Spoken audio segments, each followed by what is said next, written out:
Dari dulu, kita diajarkan oleh orang tua, makan yang baik itu 3 kali sehari. Ada sarapan, makan siang, makan malam. Bahkan sekarang banyak yang bilang makan yang sehat itu makan yang sering dengan porsi yang kecil bisa 5 kali atau mungkin bahkan 6 kali setiap hari untuk menjaga gula darah yang stabil, untuk bisa meningkatkan kita punya konsentrasi dan lain-lain. Tapi bagaimana kalau kita hanya makan sehari sekali? Apa yang terjadi? Simak setelah yang satu ini.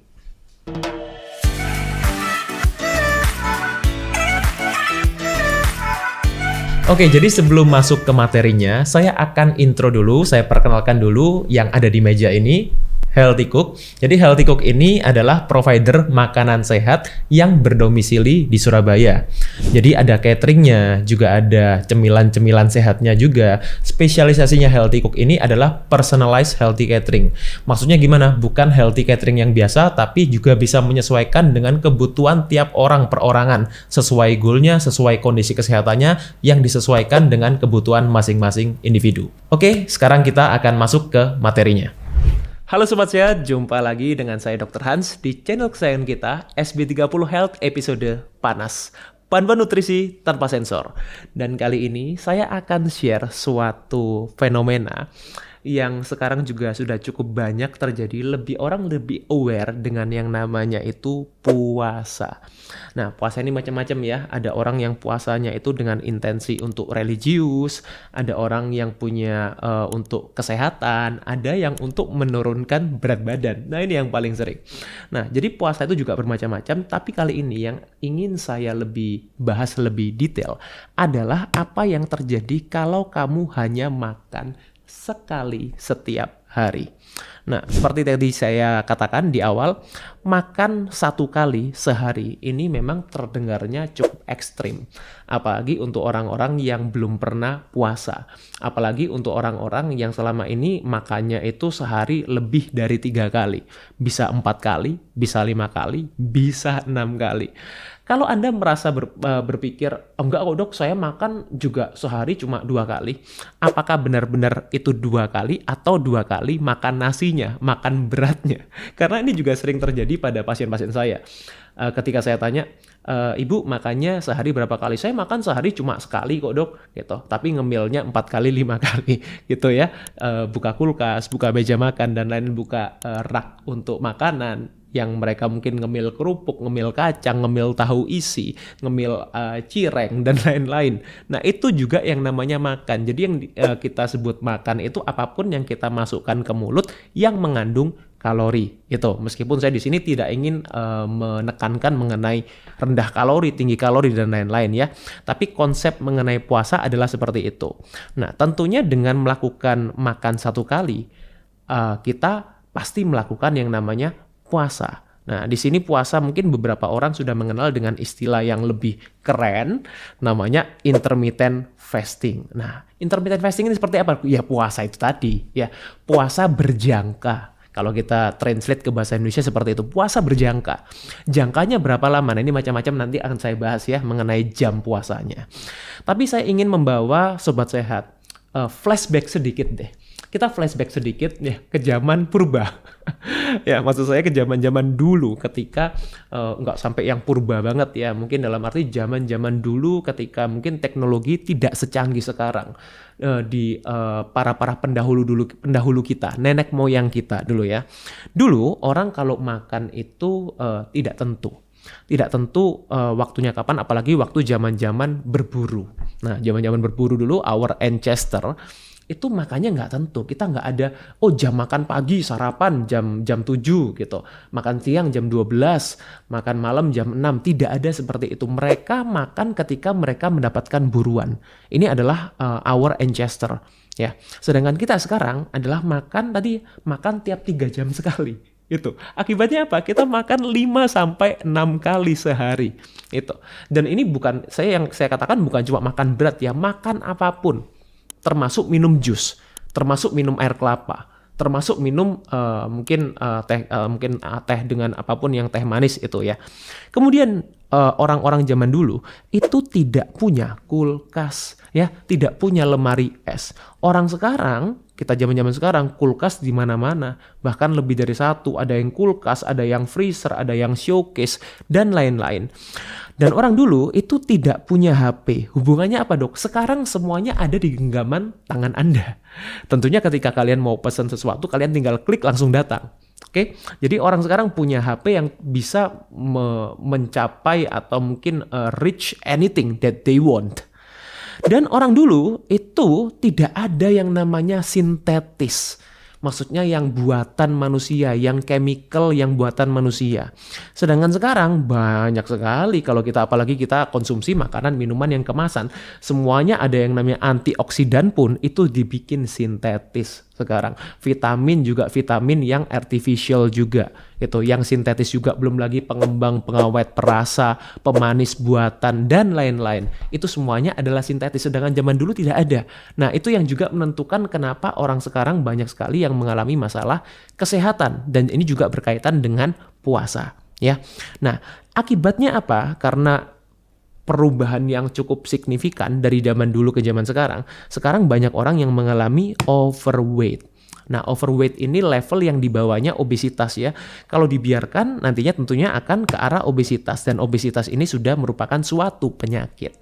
Yang kedua, yang banyak sekali orang alami, tidak sedikit pasien-pasien saya mengalami yang namanya hipertensi. Apa itu, Dok? Tekanan darah tinggi.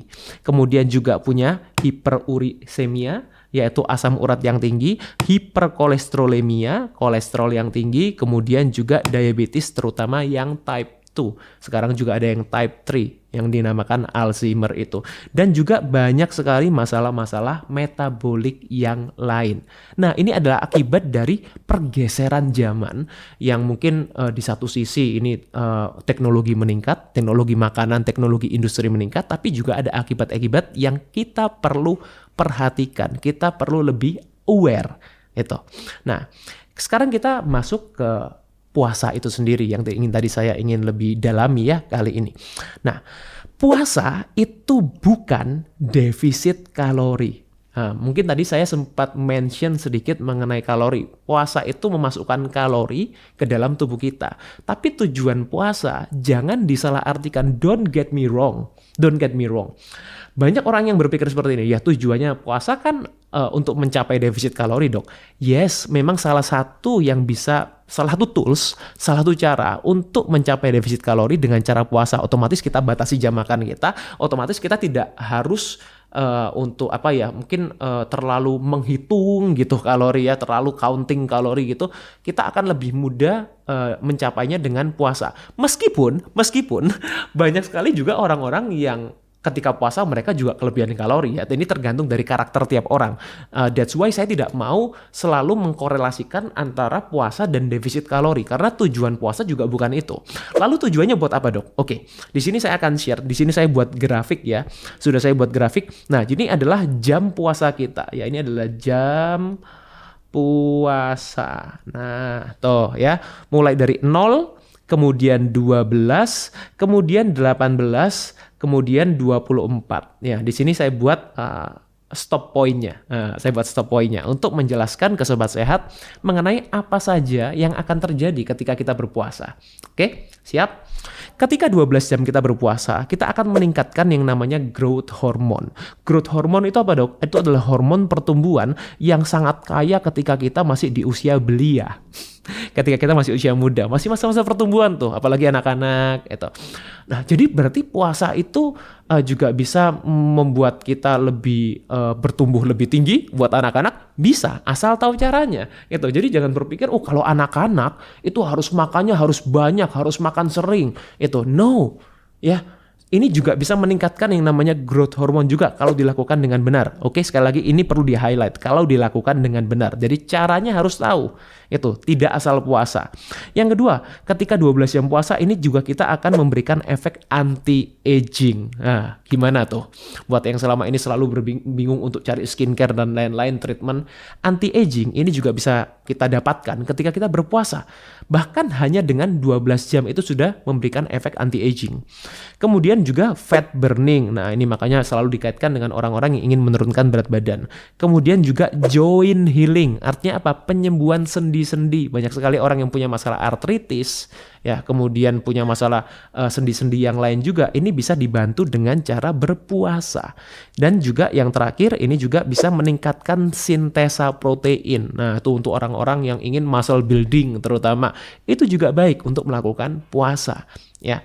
Nah, kemudian kalau kita perpanjang lagi puasanya 18 jam, apa yang akan terjadi? Nah, kita akan memasuki yang suatu fase di mana ini sangat menarik dan sudah sangat banyak dibahas sebetulnya. Nah, buat teman-teman Sobat Sehat mungkin yang ingin lebih detail, saya bahas mengenai autophagy. Autophagy ini bisa komen di kolom bawah. Next akan saya bahas karena saya tidak bisa bahas terlalu panjang di satu video ini. Tapi buat teman-teman yang tertarik saya bahas mengenai autophagy ini, bisa komen di bawah ya.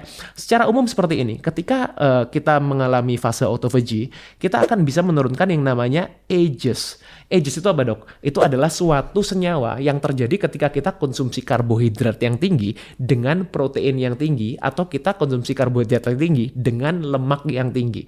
Akan terjadi suatu perlengketan di dalam pembuluh darah kita, itu senyawa yang tidak baik, ya, yang bikin karamelisasi di pembuluh darah, bikin penyumbatan, bikin plak di pembuluh darah. Kemudian juga bisa menurunkan amyloid plak. Ini juga ya yang terjadi biasanya pada orang-orang yang mengalami Alzheimer. Itu yang tadi saya katakan diabetes type 3 itu tadi. Itu juga bisa menurun, ages-nya menurun, amyloid plaknya menurun, kemudian juga protein-protein yang rusak itu juga menurun. Nah, itu yang kita bilang konsepnya adalah autophagy, ya, autophagy.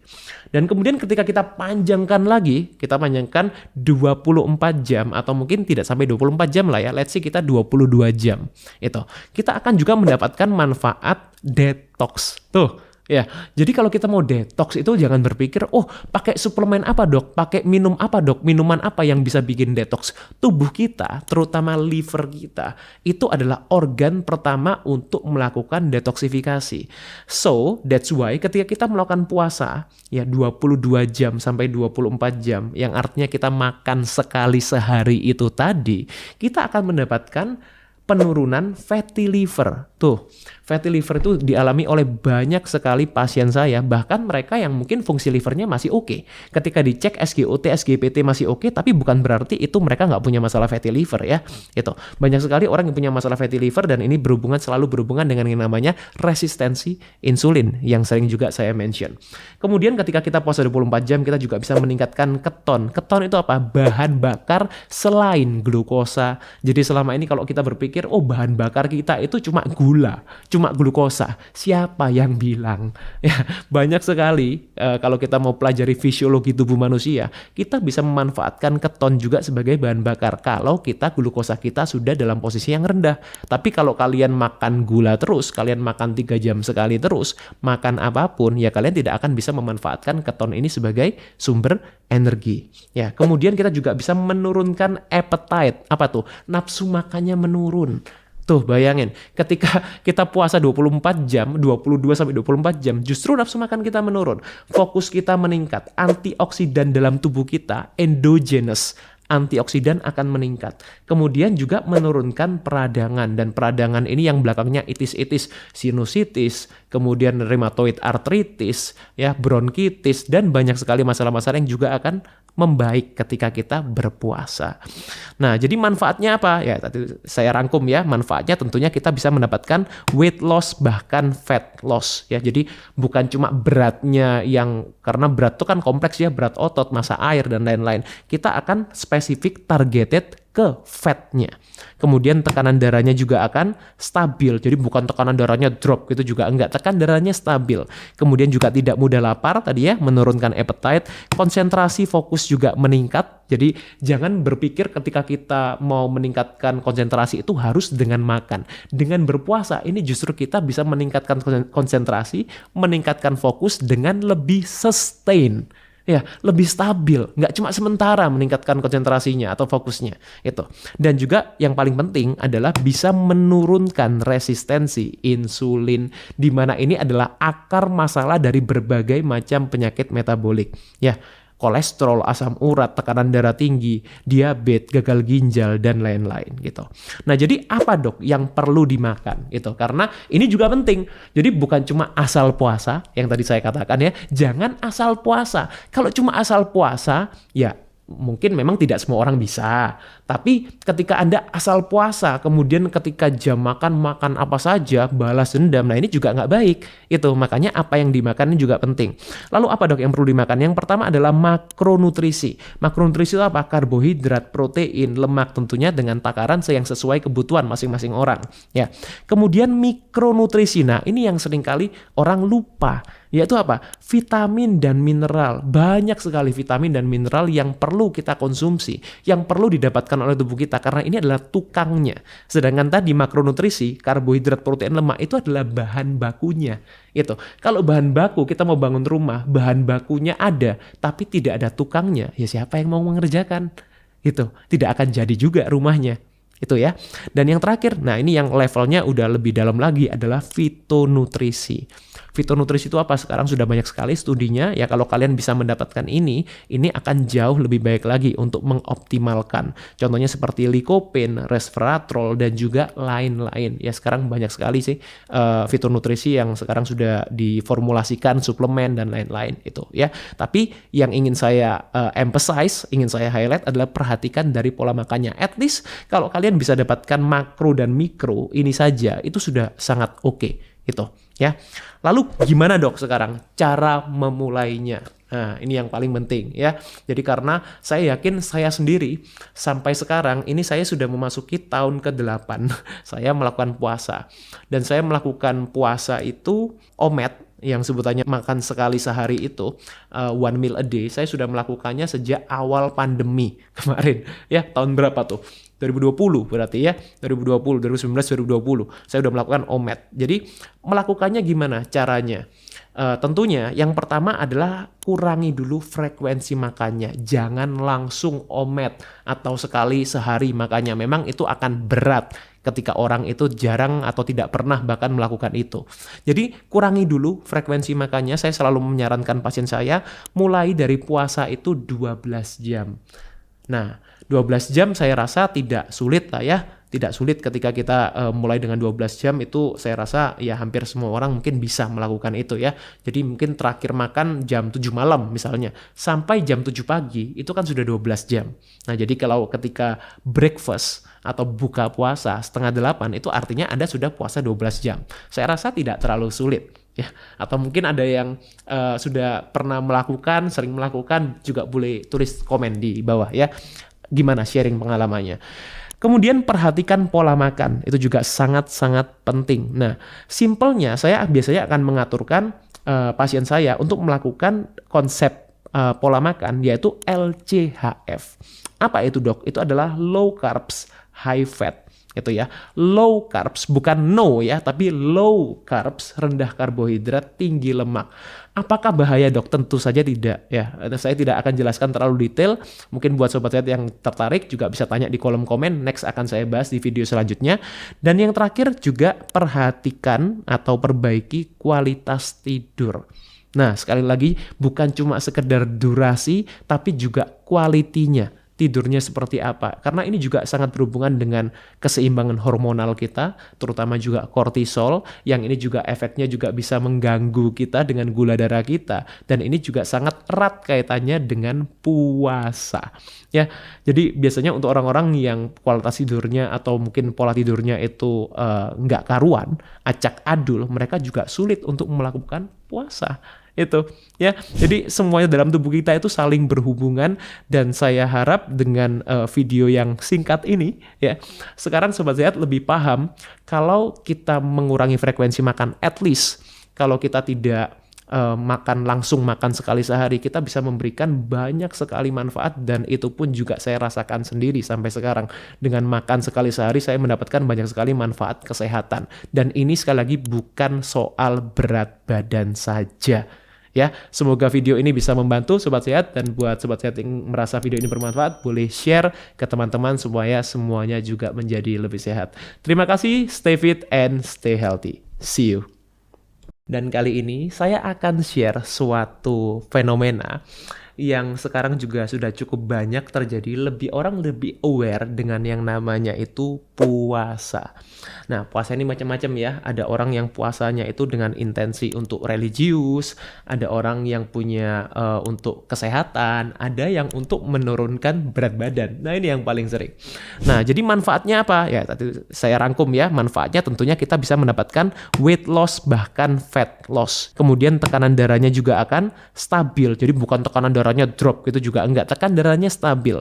Kemudian juga tidak mudah lapar tadi ya, menurunkan appetite, konsentrasi fokus juga meningkat, dan juga yang paling penting adalah bisa menurunkan resistensi insulin, di mana ini adalah akar masalah dari berbagai macam penyakit metabolik. Ya,